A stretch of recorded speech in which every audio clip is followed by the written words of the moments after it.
وخير الهدي هدي محمد صلى الله عليه وسلم وشر الأمور محدثاتها وكل محدثة بدعة وكل بدعة ضلالة وكل ضلالة في النار.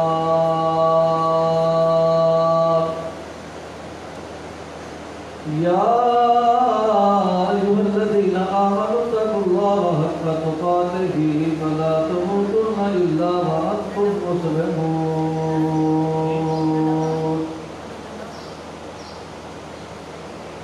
يا أيها الناس اتقوا ربكم الذي خلقكم من نفس واحدة وخلق منها زوجها وبث منهما رجالا كثيرا ونساء واتقوا الله الذي تساءلون به والأرحام إن الله كان عليكم رقيبا. يا أيها الذين آمنوا اتقوا الله وقولوا قولا سديدا يصلح لكم أعمالكم ويغفر لكم ذنوبكم ومن يطع الله ورسوله فقد فاز فوزا عظيما. اللهم صل على محمد وعلى آل محمد كما صليت على إبراهيم وعلى آل إبراهيم إنك حميد مجيد. اللهم بارك على محمد وعلى آل محمد كما باركت على إبراهيم وعلى آل إبراهيم إنك حميد مجيد.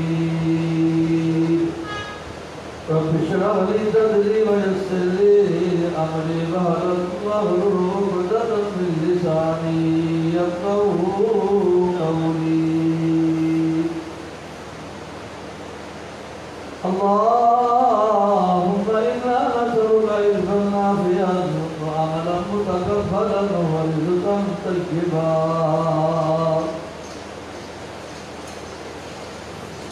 أما بعد فأعوذ بالله السميع العليم من الشيطان الرجيم.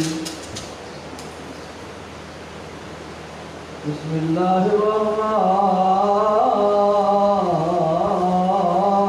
الرحيم.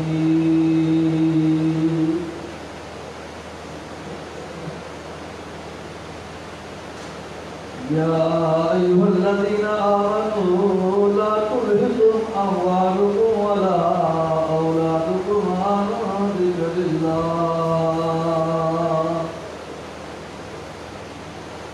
اے ایمان والو، تمہارا مال تمہاری اولاد تمہیں اللہ کی یاد سے غافل نہ کر دے.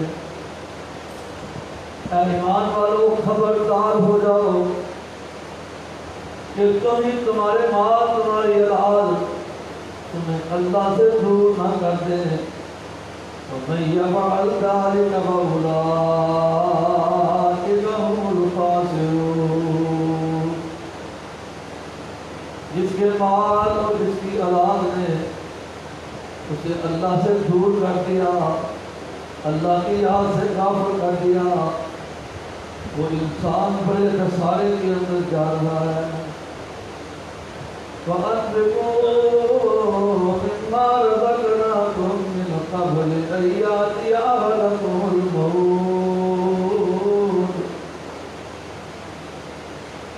موت کے آنے سے پہلے اللہ کی راہ میں خوب خرچ کر لو. فَأَنفِقُوا مِمَّا رَزَقْنَاكُم مِّن قَبْلِ أَن يَأْتِيَ أَحَدَكُمُ الْمَوْتُ. جب موت کا وقت آئے گا تو اس سے جان اس کی نکالنے لگے گے. وَيَقُولَ رَبِّ لَوْلَا أَخَّرْتَنِي إِلَىٰ أَجَلٍ قَرِيبٍ فَأَصَّدَّقَ وَأَكُن مِّنَ من الصالحين۔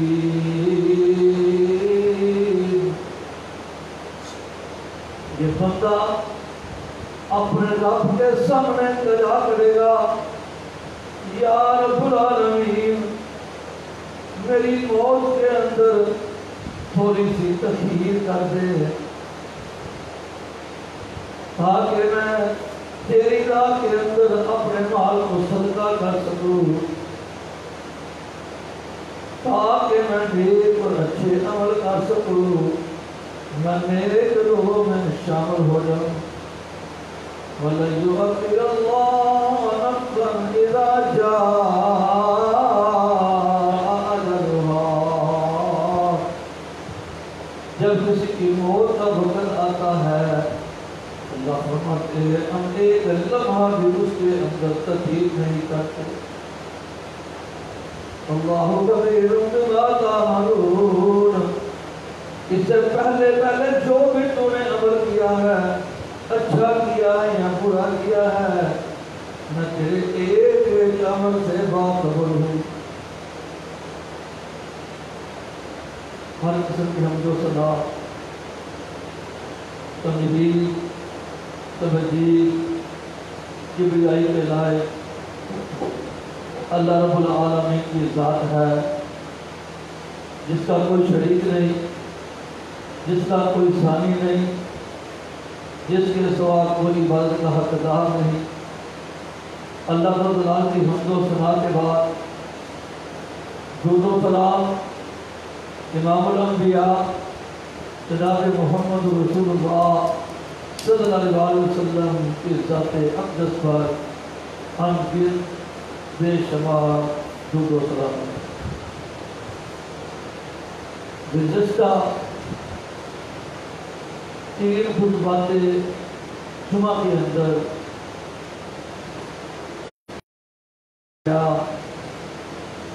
آخرت کے مقابلے میں دنیا کی کیا حقیقت ہے، یہ بیان کیا گیا کہ دنیا دھوکہ ہے، دنیا بہت بڑی فریب گاہ ہے، دنیا ظاہری طور پر بہت میٹھی ہے، جس کے دل کے اندر دنیا کی محبت زیادہ ہے آخرت کے مقابلے کے اندر، تو اس کا انجام بہت برا ہے۔ اللہ رب العالمین نے یہ بھی بیان فرمایا یہ جو دنیا نا دنیا اس کو بہت میٹھا بنا دیا گیا ہے، انسان کے دل کے اندر اس کی محبت رچ بس کر پیدا کر دی گئی ہے، اس کی محبت دور کر سب سے پہلے چیزیں بیان کی گئی تھی کہ شیطان انسان کا سب سے بڑا دشمن ہے۔ شیطان اس کی زندگی کا مقصد، اس کے چیلوں کا یہی ہے انسان کو دین سے دور کیا ہے۔ پھر دنیا کی رحیمی، دنیا کی فریبیاں یہ انسان کو دین سے دور کر دیتی ہے۔ بہت سی قومیں دنیائی مفاد کی خاطر دنیا کی محبت کے جال میں پھنس کر انہوں نے اپنا دین اپنی آنکھ پر تباہ و برباد کر دیا۔ اور تیسری وجہ سبب یہ بیان کیا تھا کہ انسان کے دل کے اندر جو خواہش رکھا ہے، جب یہ اس کو جتنا کھلا چھوڑے گا، اس کے پیچھے چلے گا، تو یہ خواہش اسے گمراہیوں کی طرف لے کر چلے گا۔ انسان کی خواہشات اللہ نے ایسی رکھ دی ہے یہ اس کی پوری ہو سکتی ہے، اس کو سب کچھ بھی مل جائے جو چاہتا جائے پھر بھی یہ شاید نہیں۔ اس کے بعد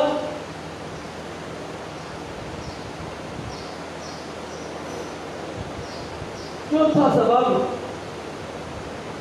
جو بیان کیا گیا تھا، یعنی باطل خیالات، انسان کی باطل سوچ، اچھی سوچ نہیں، غلط سوچ، جیسے یہ دنیا کے اندر یہ گمان کر بیٹھتا ہے کہ وہ بہت نیک ہے، وہ بہت صالح ہے، میں اس کے پیچھے چلوں گا نا، قیامت کے دن یہ مجھے بخشائے گا۔ اپنا عقیدہ، اپنا نظریہ، اپنے یہ سب باتیں ہیں۔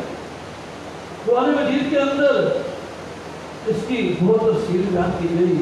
جب قیامت کا دن ہوگا نا، کہے گا اے میرے رب اس کو گمراہ کر، اس نے مجھے گمراہ کیا، اس کی وجہ سے میرا عقیدہ خراب ہوا۔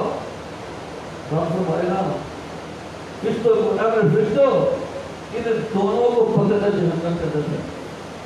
شیطان کے ساتھ بھی اس کا، انسانوں کا یہ آپس میں بات چلے گی۔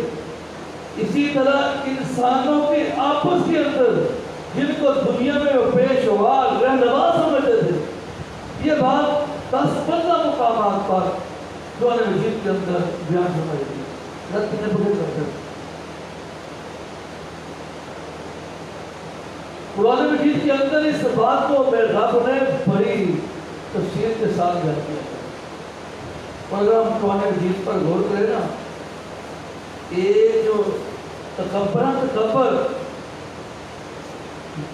یعنی اپنے آپ کو بہت بڑا سمجھنا کسی بھی اعتبار سے، دنیا کی ہر چیز اس کے پاس ہو، یہ بہت بڑے اختیارات کا مالک ہو، اسے پھر بھی یہی سمجھنا چاہیے کہ یہ سب میرے رب کا کمال ہے۔ اس کو اس پر اترانا نہیں چاہیے۔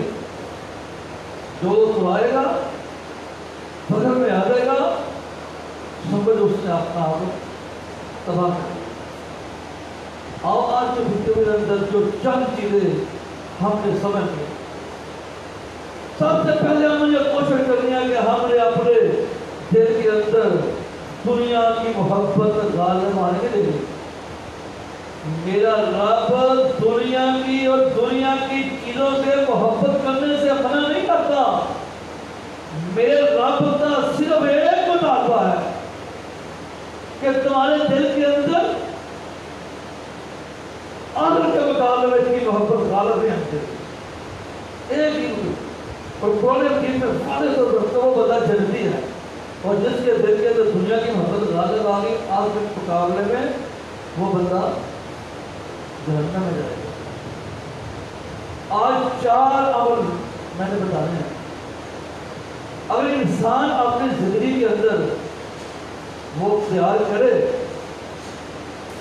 تو وہ انسان اس دنیا کے اندر دنیا کے جو محبت ہے، تنقیدیاں ہیں، فتنے ہیں، ان کا مقابلہ کر سکتا ہے اور کامیاب ہو سکتا ہے۔ وہ 4 جو میں نے عمل بتانے ہیں، اس میں ایک ہے تقویٰ، اور دوسرا عمل ہے نبی کریم جناب محمد رسول اللہ کی سنت کو، حدیث کو، سیرت کو مضبوطی سے تھامے گا۔ اور تیسرا عمل یہ ہے کہ اپنے آپ کو بھی اور اپنے گھر والوں کو بھی جہنم سے بچانا۔ بنیادی یہ 3 ہو گئے، وقت میں چوتھا تو 20 منٹ ہے۔ آپ صلی اللہ علیہ وسلم نے فرمایا کہ ایک وقت آئے گا امت مسلمان پر، مسلمان قوموں پر ایک ایسا برا وقت آئے گا جو کفار ہوں گے، جو غیر مسلم ہوں گے، وہ ایک دوسرے کو دعوت دیں گے، آؤ آج جہاں حملہ کرے۔ جیسے آدمی ایک دعوت کرتا ہے نا، دسترخوان کرتا ہے، ادھر مطلب کھانے سے جاتا ہے، کھانے دعوت کے لیے بناتا ہے. اسی طرح غیر مسلم قومیں اس طرح مل کر جیسے دعوت دی جاتی ہے کہ آؤ آج اس مسلم قوم پر ملک پر حملہ کرو. تو آپ صلی اللہ علیہ وسلم نے فرمایا وہ ذلیل اور رسوا کر کے چھوڑ گئی. صحابہ کرام رضی اللہ تعالیٰ عنہم اجمعین نے جب یہ بات سنی، اللہ کے رسول صلی اللہ علیہ وسلم سے عرض کرتے ہیں کہ اللہ کے رسول صلی اللہ علیہ وسلم کیا اس وقت مسلمان کم ہوں گے؟ آپ صلی اللہ علیہ وسلم نے فرمایا تعداد میں کم نہیں ہوں گے، اب کی بنسبت بہت زیادہ. جتنے مسلمان آ جائے نا اس کی بنسبت بہت زیادہ ہوں گے. اللہ کے رسول صلی اللہ علیہ وسلم پھر وہ کیسے کفار مسلمانوں پر حملہ کریں گے، مسلمانوں پر قابل ہو جائیں گے، مسلمانوں کو ذلیل اور رسوا کریں گے؟ آپ صلی اللہ علیہ وسلم نے فرمایا اس وقت مسلمانوں کے اندر وہن آ جائے گا. صحابہ کرام رضی اللہ تعالیٰ عنہ نے عرض کیا اللہ کے رسول صلی اللہ علیہ وسلم وہن سے کیا مراد ہے؟ وہن کیا مطلب ہے؟ آپ صلی اللہ علیہ وسلم نے فرمایا وہن کا مطلب اس وقت مسلمانوں کے دلوں کے اندر دنیا کی محبت ڈال دی جائے گی. اس وقت مسلمانوں کے دلوں کے اندر دنیا کی محبت پیدا ہو جائے گی. یعنی وہ دین دار ہونے کی بجائے کیا بن جائے گے؟ دنیا دار بن جائے گے. پھر آپ صلی اللہ علیہ وسلم فرمایا وہن سے مراد موت سے ڈرنا ہے. یعنی وہن کو آپ نے دو چیزوں میں بیان کیا، ایک دنیا کے مال کی محبت اور دوسری کون سی محبت؟ موت سے نفرت. پیارے پیغمبر صلی اللہ علیہ وسلم کے زمانے میں کیا تھا؟ ایک آدمی سے مار ہوا جنگ بدر کے موقع پر کھجورے کھا رہا تھا، ادھر میدان لگا ہوا تھا، کفار کے ساتھ جنگ لگی ہوئی تھی. کہتا اللہ کے رسول صلی اللہ علیہ وسلم اگر میں شہید ہو جاؤں تو میں اس کا جنت میں جاؤں گا؟ اور میں ہاں. کہتے اس نے کھجورے وہیں چھوڑی، میدان کے اندر جا کر کود پڑا اور اللہ تعالیٰ نے شہید ہو گیا. جہاد کرنے سے موت نہیں آتی. خالد بن ولید رضی اللہ تعالی عنہ جب اپنے بستر پر تھے، کہتے ہیں میرے جسم پر کوئی ایسا حصہ نہیں اللہ کی راہ کے اندر جہاں مجھے زخم نہ آیا ہو. اور ساری زندگی میدان کے اندر صفے اول کے صفے میں لڑتا رہا ہوں. اگر ڈرنے سے موت میدان کے اندر آنی ہوتی تو آج خالد بن ولید بستر پر نہ مرتا. موت جہاں اللہ نے دی ہے وہاں نہیں. چند دن کی بات ہے، 3 دن ہوئے. ایک طالب علم تھا، مدرسے میں آخری سال میں پڑھتا تھا. کبھی شادی پر جا رہے تھے، سارا خاندان سڑک بہت لگ گئی. 5 کے 5 ایک ہی گھر کے وہاں ہی ہوتے اور دوسرے جو تھے وہ شدید دھنی ہوتے.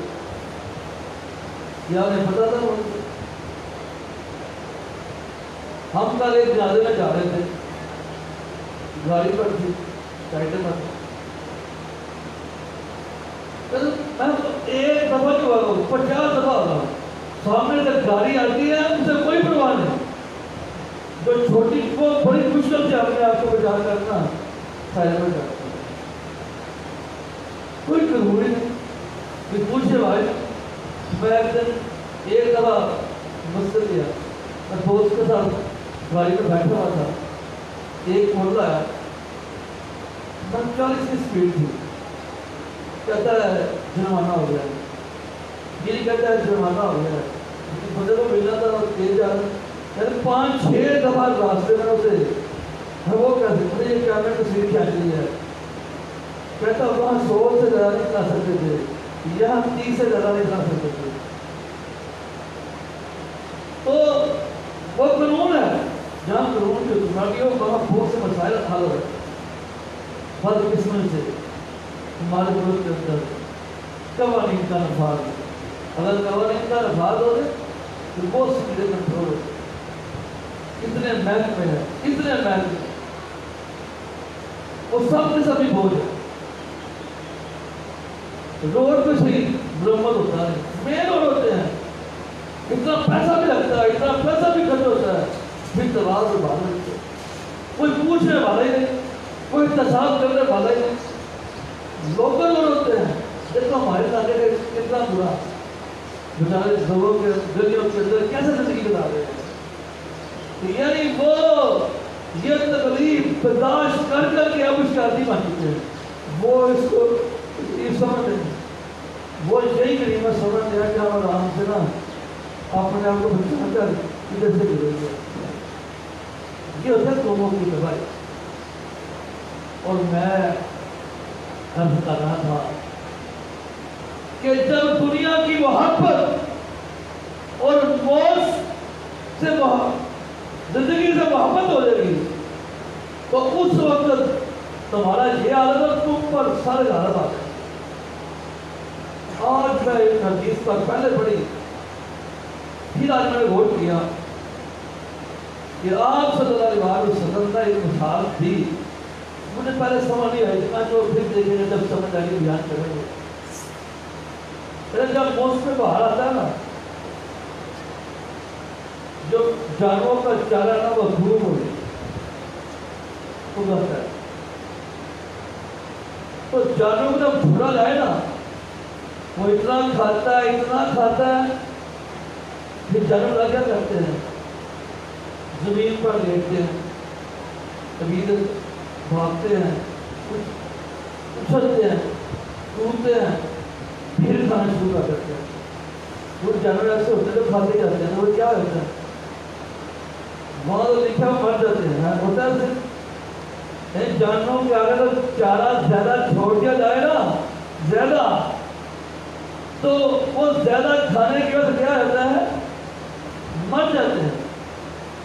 اسی طرح انسان اسی طرح کھاتا جائے، حرام حلال کی تمیز نہ کرے، اس کا بھی نہیں کرے، وہ تباہ ہو جائے گا، وہ برباد ہو جائے گا۔ ایک حدیث تھی، آپ صلی اللہ علیہ وسلم نے فرمایا اللہ کا حق ادا کرتا ہے، کسی کا حق نہیں کھاتا، جائز ناجائز کی تمیز کرتا ہے، رب کے حق کا رب کے ساتھ کسی کو شریک نہیں ٹھہراتا، تو میرا رب اسے جنت عطا فرمائے، میرے رب کے ذکر ہے۔ آؤ وہ کون سے 4 اسباب ہیں جس کی وجہ سے ہم دنیا کی زندگی کے اندر، اس فتنوں کے دور کے اندر، اس امتحان کے اندر ہم کامیاب ہو سکتے ہیں۔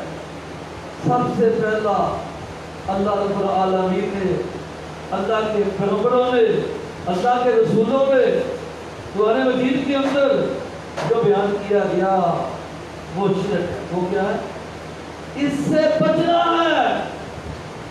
اور آج بدقسمتی ہے، وہ درباری ملا اپنے مال کی خاطر لوگوں کا عقیدے کا ستیہ ناش کرتا ہے۔ کائنات کے اندر شیطان جس بات پر سب سے زیادہ محنت کرتا ہے وہ لوگوں کے دلوں کے اندر یہ خیال، یہ عقیدہ پختہ کرنے کی کوشش کرتا ہے اللہ کے بارے میں کچھ فرق ہے۔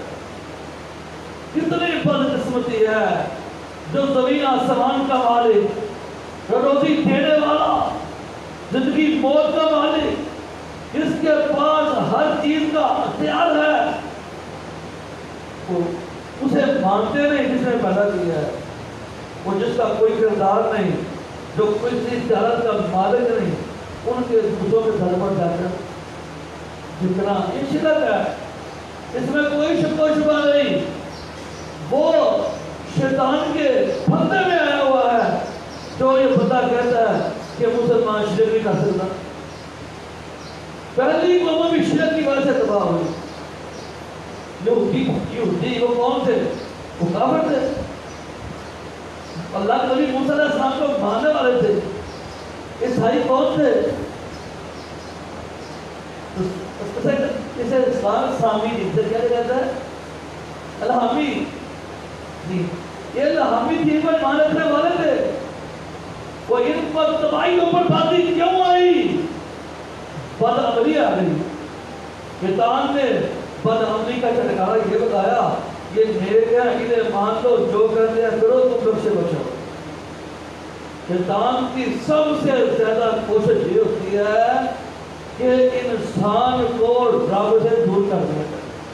میں اکثر مثال دیتا ہوں، لوگ مثال دیتے ہیں نا، تھانے دار کو مل رہا ہو، اسے ملا پڑتا ہے چپراسی سے۔ چپراسی سے یہ دھاندل بندی کیوں لگائی ہے؟ اسے ڈر ہے کہ میں نیٹ رشوت کھوں گا، کھاؤں گا، پکڑوں گا، میں تو بدنام ہو جاؤں گا۔ میں تو پھر کہ ہر بندے کو میں اپنے پاس کسی کا آنے دیا اور مجھے میری سکون بھی، میرا سکون ہے تو نہ کیا ہو جائے گا؟ وہ تو کمزور ہے، وہ تو اپنے ایگو پر پردہ ڈالنا چاہتا ہے، وہ تو اپنے آپ کو لوگوں سے بچانا چاہتا ہے، اور ایک خبیث النفس کا مقابلہ کس سے کیا جاتا ہے؟ کس سے کیا جاتا ہے؟ اللہ سے۔ اللہ وَلَا تَضْرِبُوا لِلَّهِ الْأَمْثَالَ، اللہ کی مثالیں نہ پیش کرو مخلوق کے ساتھ۔ رب حکم دے رہا ہے، قرآن کو ماننے والا ہے، اسلام کو ماننے والا ہے، یہ قرآن پر ایمان رکھنے والا ہے، تو کس کے مقابلے پیش کرے؟ اللہ کے مقابلے۔ یہ سارا کام شیطان کرتا ہے۔ شیطان کیوں کرتا ہے وہ میں نے تفصیل کے ساتھ دو کچھ بچوں سے بتا دیا۔ تو انسان کی کوشش ہے انسان شرک میں مبتلا ہو، اور آج دیکھ لو جتنے دربار آباد ہے، جتنے مسجد آباد ہیں، یہ نہیں کہ اللہ نے قیامت تک امت محمدیہ میں ایک ایسا گروہ، ایک ایسی جماعت قائم رکھنی ہے جو توحید کی دعوت دے گی، جو شرک کی تردید کرے گی۔ نام رکھنے سے کوئی کامیابی نہیں۔ کامیابی کس کے ساتھ ہے؟ یہ جو کام کرے گا، توحید کی دعوت دے گا۔ اور میں یہ بیان کر رہا ہوں، دنیا کے فکروں سے اگر بچنا چاہتے ہیں، اپنا عقیدہ توحید مضبوط کرے اور شرک سے دور رہے، شرک سے بچے۔ جس بندے کی شرک کی حالت میں موت آ گئی، رب الجلال کی قسم، وہ ہمیشہ ہمیشہ جہنم کے اندر رہے گا، اور قیامت کا دن ہوگا۔ ایک آدمی کو ایک پکچر دکھایا جائے گا، زندگی کے اس سال تو نے یہ گناہ کیا، یہ کیا، یہ کیا، یہ کیا، وہ کہے گا یا رب میں نے کیا۔ پھر دوسرا دکھایا جائے گا، وہ کہے گا میں نے کیا 99 پکچر اسے دکھائے جائیں گے، تو وہ بندہ گھبرا جائے گا، پریشان ہو جائے گا، رنجیدہ ہو جائے گا۔ آج تو میں مر گیا، تباہ ہو گیا، ہلاک ہو گیا، کسی سوچوں میں پڑا ہوا ہوگا۔ میرا رب فرمائے گا اے میرے بندے ادھر آ۔ یہ بندہ رب کے پاس جائے گا تاکہ اے میرے بندے تو نے اخلاص کے ساتھ کلمہ توحید کو پڑھایا، تو نے اخلاص کے ساتھ محمد رسول اللہ صلی اللہ علیہ وسلم کی رسالت پر، نبوت پر ایمان یقین رکھا، اپنا عقیدہ کسی پر رکھا، کسی پر تیری موت آئی کہ تو گواہی دیتا ہے کہ اشہد ان لا الہ، کہ میں گواہی دیتا ہوں اللہ کے ساتھ کوئی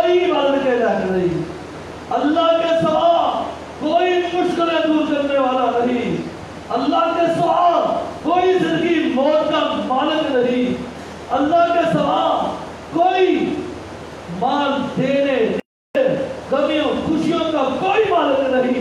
سارے اختیارات کس کے پاس ہے؟ اللہ کے پاس ہے.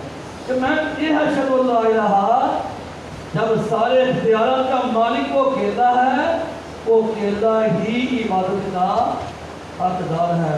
اور میں گوئی تو اشہد ان محمد عبدہ و رسولہ، کہ محمد صلی اللہ علیہ وسلم اللہ کے بندے اور اللہ کے کہتے ہیں 1 سے 99 ٹیچر ہوں گے اور ایک پلڑے میں کلمہ توحید رسالت ہوگا، تو وہ پلڑا سب سے بھاری ہو جائے گا. اس کی وجہ وہ بندہ جنت کے اندر چلا جائے. آپ بات لوگ یہ سمجھ لیتے ہیں کہ صرف کلمہ پڑھنے سے جنت مل جائے گی. ہاں جس نے سچے دل سے پڑھا، یقین رکھا، وہ ہر کل جنت میں جائے گا. بہاری کے اندر حدیث ہے، ایک دفعہ نہیں، 40-50 دفعہ مختلف محدثین نے یہ حدیث مبارکہ بیان کی ہے کہ قیامت کا دن ہوگا، ایک مسلمان بندہ، کون سا بندہ؟ کافر نہیں، مسلمان بندہ، مسلمان بندی، جس نے دنیا کی زندگی کے اندر بڑے گناہ کیے ہوں گے، اس کے گناہوں کا پلڑا بھاری ہوگا. اسے کہاں پھینکا جائے گا؟ کہاں پھینکا جائے گا؟ جہنم کے اندر. اور یہ بندہ جہنم کے اندر سر کر گولا ہو جائے. کیا ہو جائے گا؟ یہ نہیں بتایا 50 سال رہے گا، 100 سال رہے گا، مدت نہیں بتائی. 10 سال کا کیا ہو جائے گا؟ گولا ہو جائے گا. میرے ہم پر جناب محمد رسول اللہ جب آخری دفعہ سفارش کریں گے، آپ کی سفارش کی وجہ ہے جس کے دل کے اندر رائی کے دانے جتنا بھی ایمان ہوگا اسے جہنم سے نکالا جائے گا.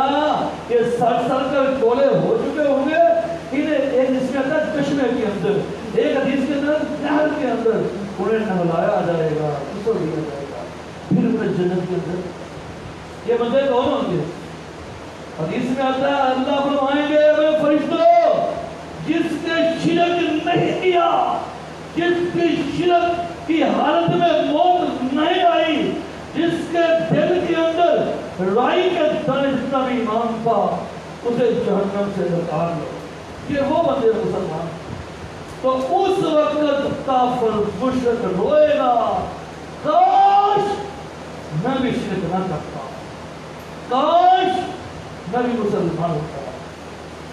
میرے پیارے بزرگوں، ساتھیوں، دوستوں، ساتھیوں، یہ بڑی لمحہ فکر کرنے والی بات ہے.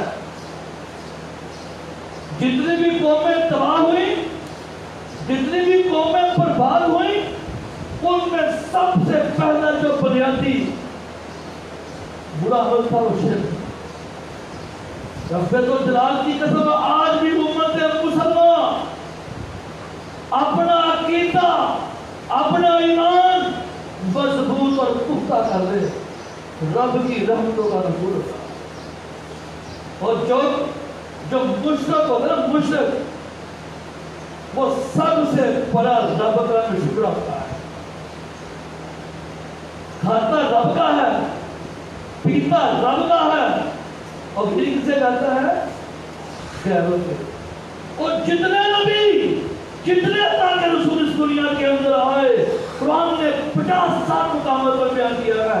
وَمَا أَرْسَلْنَا مِن قَبْلِكَ مِن رَسُولٍ إِلَّا نُوحِي إِلَيْهِ أَنَّهُ لَا إِلَهَ إِلَّا أَنَا فَاعْبُدُونِ.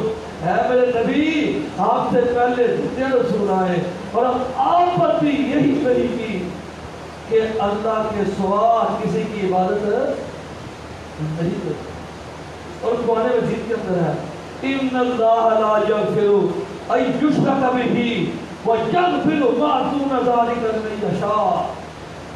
یقیناً میرا رب مشرک کے علاوہ، شرک کرنے والے کے علاوہ جس کے چاہے سارے گناہ معاف کر دے، جسے چاہے معاف. مگر یہ بات اٹل ہے، یہ بات پکی ہے کہ جو شرک کی حد میں مر گیا، اس نے رب سے توبہ نہ کی، وہ جہنم کے اندر جائے.